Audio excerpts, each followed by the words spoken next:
Guys Bigg Boss ஜூலிக்கும் Bigg Boss Sanam செட்டிக்கும் நடுவுல ஒரு பயங்கரமான ஒரு சண்டை போயிட்டு இருக்கு. அதுக்கு எங்களை பார்த்து அவ்வளோ முட்டாளுங்களா தெரியுமா இல்ல புரியாம தான் கேட்குறேன். அதுக்கான மெயினான காரணம் யாருன்னு பாத்தீங்கன்னா விஜய், அதாவது டிவிகே தலைவர் விஜய் இருக்கார்ல. சோ அவரை வச்சு பாத்தீங்கன்னா இவங்க ரெண்டு பேரும் மாத்தி மாத்தி அடிச்சுக்கிட்டு இருக்காங்க அப்படின்ற மாதிரி தான் சொல்லணும். எல்லாரும் பதட்டத்தோட அப்படியே பார்த்துட்டு இருக்காங்க. இன்னொரு ஸ்டெப் எடுத்து வைக்கிறான். காலை அப்படியே முட்டை வரும்போது பாக்கெட்டுக்குள்ள மறைச்சு வச்சிருந்த 2 புல்லுக்கட்டு. ஒரு பக்கம் ஜூலி வந்து பாத்தீங்கன்னா விஜய்க்கு எதிராகவும், ஒரு பக்கம் சனம் செட்டி வந்து விஜய்க்கு ஆதரவாகவும் குரல் கொடுத்துட்டு இருக்காங்க. இதுக்கெல்லாம் காரணம் என்ன தெரியுமா? ஒரு கதைங்க, ஒரு சிம்பிளான ஒரு கதை. அதாவது ஒரு குட்டி கதையை வந்து பாத்தீங்கன்னா வேலூர் மீட்டிங்ல வந்து விஜய் வந்து சொல்லிட்டாரு. ஸோ அந்த குட்டி கதையில வந்து நீங்க உங்களோட தொண்டர்களை, உங்க ரசிகர்களை தப்பா கைட் பண்றீங்களே, நாளை பின்ன அவங்களுக்கு ஏதாவது ஆயிடுச்சுன்னா இது யாரு பொறுப்பு ஏத்துக்கிறது அப்படின்ற மாதிரி ஜூலி குரல் கொடுக்க, ஏதாச்சும் ஒண்ணு கணக்கு ஆயிடுச்சுன்னா என்ன பண்றது? இன்னொரு பக்கம் வந்து சனம் செட்டி வந்து நீ ஒன்றும் அவ்வளோ அக்கறைலாம் படுற அளவுக்கு ஒரு அந்த அளவுக்கு ஆள் இல்லையே, நீ உனக்கு எதுக்கு இவ்வளோ அக்கறை அப்படின்ற மாதிரி சனம் ஒரு பக்கம் கேட்க ஒரு மாதிரி வாக்குவாதம் ஒரு மாதிரி போயிட்டு இருக்கு. ஸோ இது வந்து பார்த்தீங்கன்னா நியூஸ் வரைக்கும் வந்து பயங்கர பயங்கரமாக மாறி மாறி பார்த்தீங்கன்னா தாக்கிக்கிறாங்க.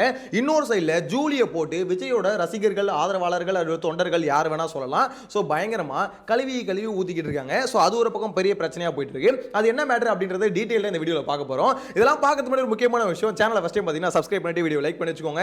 சீரியஸ்லி விஜய்ன்ற ஒரு நபர் பாலிடிக்ஸ்ல வந்ததுக்கு அப்புறம் யாரோ அடிச்சுக்கிட்டு இருக்காங்க. ஆனா ஜூலியும் சனம் செட்டியும் அடிச்சுப்பாங்க அப்படின்ற மாதிரி எதிர்பார்க்கல. அதுவும் 2 பேரும் பிக் பாஸ் பிரபலங்கள். சோ அப்படின்னும் போது அது பார்த்து தானே ஆகணும். பார்த்தலாமா? இது அந்த குட்டி கதையில அப்படி என்ன வந்து விஜய் சொல்லிட்டாரு இந்த அளவுக்கு ஜூலி கொந்தளிக்கிறதுக்கு அப்படின்னு பார்க்கும்போது, ஒரு ஜல்லிக்கட்டு காலை வரும்போது ஒரு புல்லுக்கட்டு எடுத்து ஒரு சின்ன பையன் டீட்னோன்னு அது வந்து பார்த்தீங்கன்னா பொத்துனாப்புல அடங்கிடுச்சு அப்படின்ற மாதிரி பார்த்தீங்கன்னா ஒரு கதையை ஒன்று சொல்லியிருப்பாருங்க. ஸோ அவர் வந்து ஒரு கதை தான் சொல்லியிருப்பாரு. ஸோ இதை வந்து ஜூலி என்ன நினைச்சிட்டாங்கன்னா, இந்த மாதிரி வந்து எப்படி நீங்க இப்படிலாம் வந்து கைட் பண்றீங்க தப்பா, நாளைக்கு இதே பார்த்துட்டு யாராவது வந்து இந்த மாதிரி ஒரு ஜல்லிக்கட்டு காலை வரும்போது புல்லுக்கட்டை நீட்டி அந்த பையன், ஏன்னா உங்களோட தொண்டர்கள், ரசிகர்கள் எல்லாம் சின்ன பசங்க, ஸோ அப்படின்னும் போது இந்த மாதிரி நீட்டி யாரோ கோளரில் ஏதாவது ஆயிடுச்சுன்னா என்னென்ன பண்றது அப்படின்ற மாதிரி கேள்வி கேட்டிருக்காங்க.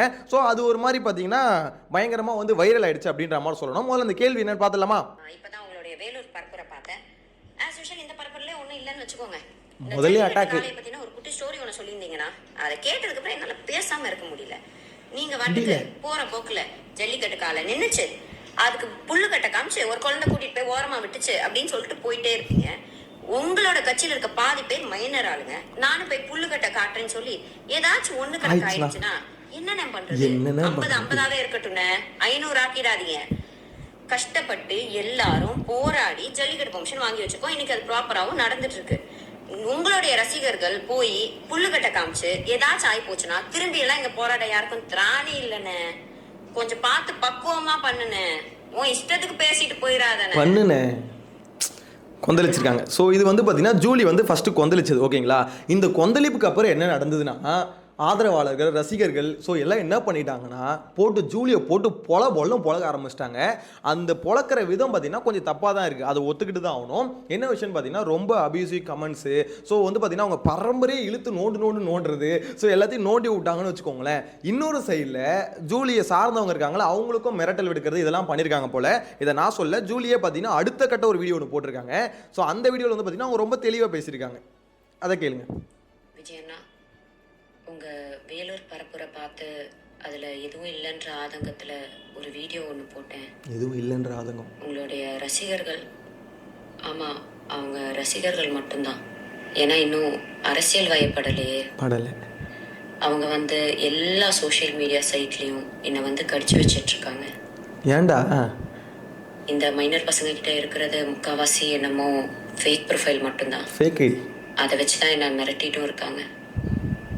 அதுக்காக பயந்து நான் அந்த வீடியோவை டிலீட் பண்ணவும் மாட்டேன், என் கருத்துக்கள்ல இருந்து பின்வாங்கவும் மாட்டேன்.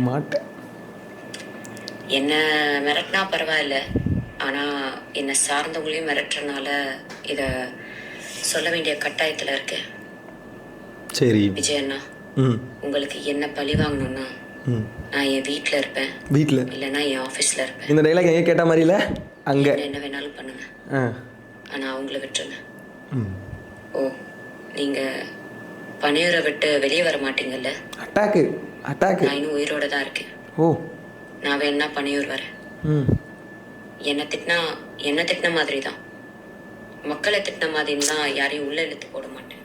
சே, இந்த வேலூர் மீட்டிங்கில் வந்து விஜய் பேசினார்ல, என்ன திட்டினா மக்களை திட்டுற மாதிரின்னு. ஸோ அதுக்கான ஒரு ஒரு பெண்ணுக்கு சோஷியல் மீடியாவில் முக்கியமாக எவ்வளோ மரியாதையும் எவ்வளோ மதிப்பும் எவ்வளோ பாதுகாப்பும் உங்கள் ரசிகர்கள் மத்தியில் இருக்குன்றத அந்த வீடியோ கீழே இருக்க கமெண்ட் செக்ஷனை டைம் இருந்தால் படிச்சு பாருங்க. எஸ், ஆக்சுவலாக நான் படித்து பார்த்தேன். அந்த கமெண்ட் செக்ஷன் ரொம்ப கொடூரமாக தான் இருந்தது, ரொம்ப கொடூரமாக இருந்தது. ஆக்சுவலாக ஜூலி வந்து முதல்ல ஒரு வீடியோ போட்டாங்கல்ல, இந்த மாதிரி அந்த கதையில் வந்து பார்த்தீங்கன்னா தப்பாக கைட் பண்ணுறாரு, அதனால வந்து நான் வந்து அவர் தப்பாக ஒரு விஷயத்தை வந்து சின்ன பசங்களுக்கு சொல்கிறாரு, அதுக்கு வந்து அகேன்ஸ்டாக நான் ஒரு வீடியோ போட்டேன்னு சொன்னாங்கல்ல, அது வந்து உண்மையாக கூட இருக்கலாம். ஆனால் விஷயம் என்னன்னு பார்த்தீங்கன்னா, விஜயோட அரசியல் வந்து ஜூலிக்கு பிடிக்கல. ஒரு எப்படி சொல்லுது, அவரோட அரசியல் பிடிக்காம தான் அவங்க என்ன பண்ணுறாங்க, ஒரு விமர்சனம் ஒன்று வைக்கிறாங்க. ஓகேங்களா? ஸோ எல்லாருக்கும் விமர்சனம் வைக்கிறதுக்கு உரிமை இருக்குது. ஆப்வியஸாக அவங்க விமர்சனம் ஒன்று வைக்கிறாங்க. ஸோ அந்த விமர்சனம் அவங்க வந்து பார்த்தீங்கன்னா இந்த மாதிரி விஜய் வந்து இந்த மாதிரி வந்து தப்பாக கைட் பண்ணுறாரு, ஸோ இந்த மாதிரி பண்ணிட்டு போயினீங்கன்னா ஒரு 50 இருக்குது, அதாவது வந்து அது 500 ஆக்கிடாதீங்க, அதாவது அந்த டெத் கவுண்ட்டு, ஸோ அதை வந்து 500 ஆக்கிடாதீங்க அப்படின்ற மாதிரி அவங்க ஒரு கவுண்டர் ஒன்று போட்டு போகிறாங்க.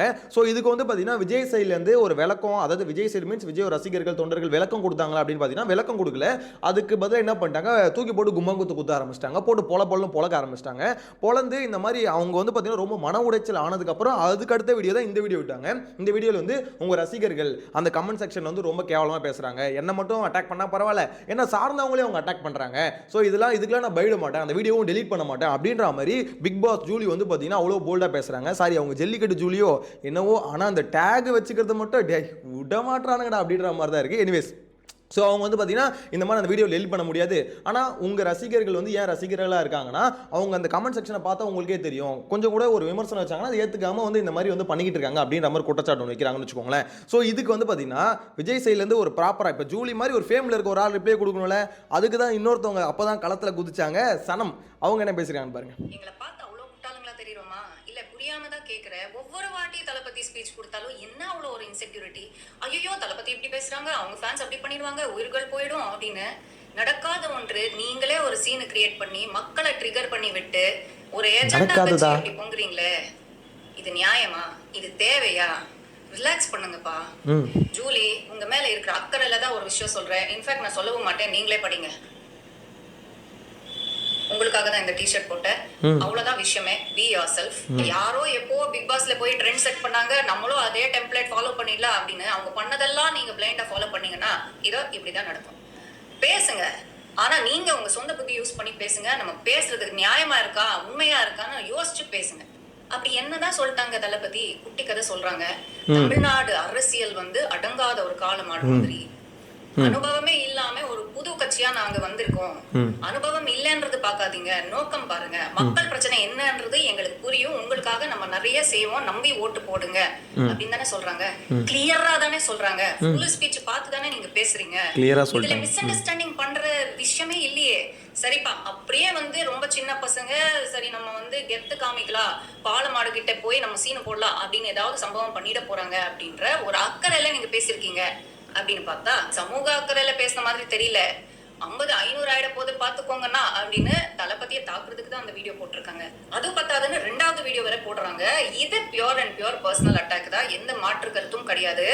நீங்க கண்டிப்பா பழி வாங்க தான் போவீங்க, என்ன மட்டும் பழி வாங்குங்க, ஆளுங்களை விட்டுருங்க அப்படின்னு சொல்றது சட்டப்படி இது தவறுங்க. பர்சனல் அட்டாக் பண்றது என்னைக்குமே நான் என்டர்டெயின் பண்ண மாட்டேன். அது உங்களை ட்ரால் பண்ணாலும் சரி, நீங்க அடுத்தவங்களை ட்ரால் பண்ணாலும் சரி, அது தப்பு தான். ஓகே, ஆக்சுவலாக விஷயம் என்னன்னு சொல்லவா, இந்த இடத்துல சனம் வந்து பார்த்தீங்கன்னா கிளியராக விஜய்க்கு ஆதரவான ஒரு பேச்சை வந்து அவங்க பேசுகிறாங்க. கரெக்டாக ஜூலி வந்து பார்த்தீங்கன்னா விஜய்க்கு எதிரான ஒரு பேச்சு பேசுகிறாங்க. இங்கே சனம் பேசுனதும் இது ஜூலி பேசுனதும் தப்பு கிடையாது. ஏன்னா அவங்க வந்து இப்போ விஜயோட அரசியல் பிடிக்காம ஜூலி வந்து ஒரு விஷயம் பேசுகிறாங்க, விமர்சனம் வைக்கலாம், யார் வேணால் விமர்சனம் வைக்கலாம். ஸோ ஆப்வியஸாக அவங்க விமர்சனம் வைக்கிறது உரிமை இருக்குது, விமர்சனம் வைக்கிறாங்க. அதே மாதிரி இது சனம் வந்து பார்த்தீங்கன்னா ரிப்ளை கொடுக்கறதுக்கு அவங்களுக்கு உரிமை இருக்குது. நீ பேசுறது தப்பு ஜூலி, நீ அப்படிலாம் பண்ணக்கூடாது, நீ வந்து இந்த மாதிரி அதில் பேசுகிற, அந்த காண்டில் பேசுகிற, இந்த காண்டில் பேசுகிற, பர்சனல் அட்டாக் பண்ணுற அப்படின்ற மாதிரி அவங்க ஒரு விமர்சனம் வைப்பாங்க. ஸோ ஆப்வியஸாக இது வந்து ஓகே, ஒரு மாதிரி நார்மலாக இருக்கிற விஷயம் தான். அது இவங்க ஒரு விமர்சனம் வைக்கிறாங்க, ஆப்போசிட்டில் இருக்கவங்க விமர்சனம் வைக்கிறாங்க அப்படின்னும் போது அதெல்லாம் பிரச்சனையே கிடையாது. ஏன்னா விஜயோட நிலைப்பாடு வந்து சனமுக்கு பிடிச்சிருக்கு, ஜூலிக்கு பிடிக்கல. ஸோ அதனால வந்து பார்த்தீங்கன்னா விமர்சனம் வச்சுக்கலாம். ஆனால் இந்த இடத்துல ஒரு விஷயம் வந்து ஒன்று போதில்ல, பர்சனல் அட்டாக் அப்படின்ற மாதிரி. இங்கே பர்சனல் அட்டாக் வந்து பார்த்தீங்கன்னா ஆக்சுவலாக இந்த பர்சனல் அட்டாக்காக விஜய் விமர்சனம் பண்ணது வந்து எடுத்துக்க முடியாது. ஏன்னா அவரோட அரசியலை இவங்க விமர்சனம் பண்ணுறாங்க. இதுதான் சனமும் சொல்கிறாங்க, ஜூலியை பர்சனல் அட்டாக் பண்ணுறதை நானும் ஒத்துக்க மாட்டேன். அவங்களோட வீடியோஸ் ஸ்கேல், அபியூசிவ் கமெண்ட்ஸ் இதெல்லாம் யூஸ் பண்றது வந்து ரொம்பவே தப்புன்ற அவங்களும் சொல்றாங்கன்னு வச்சுக்கோங்களேன். ஸோ இங்க ஓவராலா என்ன விஷயம்னா 2 நிலைப்பாடு தான். விஜய்க்கு ஆதரவான நிலைப்பாடு, எதிர்ப்பான நிலைப்பாடு அப்படின்ற மாதிரி எடுத்திருக்காங்க. ஸோ இதில் எதிர்ப்பான நிலைப்பாடு எடுத்த ஜூலியை வந்து பார்த்தீங்கன்னா விஜய் ரசிகர்கள் ரொம்ப தாக்குறாங்க அப்படின்னு நிறைய பேர் வந்து சொல்லிட்டு இருக்காங்க. அந்த கமெண்ட்ஸை போய் நானும் பார்த்தேன். ஒரு மாதிரி ரொம்ப கொடூரமாக தான் இருக்குன்னு வச்சுக்கோங்களேன். ஸோ அதை பார்க்கும்போது எனக்கு ஒன்று தோணுச்சு. அதாவது ஓவராலாக வந்து பார்த்தீங்கன்னா கலாய்க்கிறது, அவங்களை ட்ரோல் பண்ணுறது இதெல்லாம் ஓகே. ஆனால் இந்த அபியூசிவ் கமெண்ட்ஸ்லாம் இருக்குல்ல, அது வந்து ரொம்ப ஓவராக ரொம்ப உக்கிரமாக போயிட்டு இருக்கு அப்படின்ற மாதிரி தான் சொல்லணும். ஏன்டா அப்படி பண்ணுறீங்க? அதாவது நீங்கள் விமர்சனம் வைங்கடா, தப்பே கிடையாது. ஆனால் ரொம்ப இறங்கி தரம் தாழ்ந்து அப்படிலாம் திட்டுறது வந்து தேவையில்லாத ஒரு விஷயம். அதை வந்து நிறைய பேர் பண்ணிட்டு இருக்காங்க. இது டிவிக்கு வந்து பார்த்தீங்கன்னா ஒட்டு மொத்தமாக அவங்க எல்லாரும் மேலேயும் நம்ம சாயம் பூச முடியாது. எல்லாருமே இதை பண்ணுறாங்க அப்படின்லாம் சொல்ல முடியாது. ஸோ இந்த இடத்துல என்ன ஆயிடுச்சுன்னா நிறைய பேருக்கு அந்த மெச்சூரிட்டி இல்லை. இது எப்படி ஹேண்டில் பண்ணுறது? நம்ம தலைவர் ஒருத்தவங்க பேசிட்டாங்களே, அப்படிலாம் விட்டுறக்கூடாது, அவ்வளோ விட்டுறக்கூடாது. அதுவும் பிக் பாஸ் ஜூலி நீலாம் பேசுகிற அப்படின்னு சொல்லிட்டு ரொம்ப இறங்கி அடிக்கிறானுங்க. ஃபேக் ப்ரொஃபைல்லேருந்து அடிக்கிறாங்கன்னு வச்சுக்கோங்களேன். ஸோ இது என்ன பண்ணுன்னா அதாவது கட்சியில் மற்ற பேர்லாம் இருப்பாங்களே, ஸோ அவங்களாம் என்ன பண்ணுன்னா இந்த சின்ன பசங்க வந்து தலையில் தட்டி டே இப்படிலாம் பண்ணக்கூடாது, நம்ம பண்ணுறது ஒரு அரசியல், இந்த மாதிரி வந்து விமர்சனங்கள் வரதான் செய்யும், அதுக்கு வந்து அழுவக்கூடாது, என்னையா விமர்சிக்கிறீங்க அப்படின்ற மாதிரிலாம் அழுவக்கூடாது, உட்காந்துக்கிட்டு வந்து பார்த்தீங்கன்னா இந்த மாதிரி விமர்சனத்தை நம்ம எதிர்கொள்ளணும். அவங்க ஒரு விமர்சனம் வைக்கிறாங்களா, எதிர் விமர்சனம் வைக்கலாம், அதுக்குன்னு அபியூசிவ் கமெண்ட்ஸில் அப்படிலாம் போகக்கூடாது, பர்சனல் அட்டாக் பண்ணக்கூடாது அப்படின்னு மற்ற கட்சிக்காரங்க கொஞ்சம் புரிய வைங்க. ஏன்னா ரொம்ப சின்ன சின்ன பசங்களாக இருக்கானுங்க, அவங்களை இப்போத்துலேருந்தே கைட் பண்ணால் தான் கரெக்டாக இருக்கும். ஸோ இந்த இடத்துல தளபதியோட ரசிகராக மட்டும் இல்லாமல் ஒரு தொண்டராக மாறணும்னு நினச்சிங்கன்னா ஸோ இந்த மாதிரி விஷயங்கள்லாம் கொஞ்சம் கற்றுக்கணும். யார் வேணால் விமர்சனம் வைப்பாங்க, விமர்சனம் வைக்கலாம். ஸோ அந்த விமர்சனத்தை புரிஞ்சுக்கிட்டு அதுக்கு எதிர் விமர்சனம் வைங்க, அதுதான் கரெக்டான விஷயம் அப்படின்ற மாதிரி சொல்ல தோணுது. இதை பற்றி ஓவராலாக நீங்கள் என்ன நினைக்கிறீங்க? இந்த சனம் ஜூலி இவங்களுக்குள்ள ஒரு வார் போயிட்டு இருக்கு. அடுத்து வந்து ஜூலி அடுத்த வீடியோ ரிலீஸ் பண்ணுவாங்க அப்படின்ற மாதிரி நினைக்கிறேன். விஜய்ன்ற ஒரு மையப்புள்ளியை வச்சு மாற்றி இவங்க 2 பேர் அடிச்சுக்கிறாங்க அப்படின்ற மாதிரி தான் சொல்ல தோணுது.